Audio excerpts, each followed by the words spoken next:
విశ్లేషణగా పరిశీలనతో అనేక డిపార్ట్మెంట్ తోటి ఆ యొక్క సమస్యలు తెలుసుకుని ఆ సమస్యలు పరిష్కారం విధంగా ఆలోచించాల్సిన విషయం. ఇప్పుడు సీజనల్గా వర్షాకాలం కాబట్టి ఈ వర్షాకాలంలో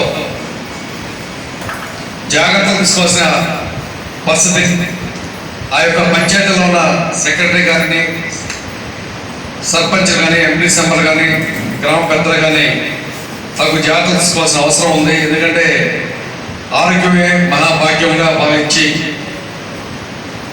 పారిశుద్ధ్యం కావాల్సిన శానిటేషన్ మురికాలంలో ఉన్న మురికి పోయేటట్టు పోకపోతే కొద్దిపాటి లాభం పెట్టుకుని నీటి పారుదల చేసుకుని స్టాక్ అయిన వాటర్ తోటి దోమ పట్టకుండాను బ్లీచింగ్ కానీ పామ్ ఆయిల్ ఏదైనా మట్టి ఆయిల్తోటి దాంట్లో నారవ పట్టకుండానే చంపేసేటట్టు చూసుకోవాల్సిన అవసరం ఉంది.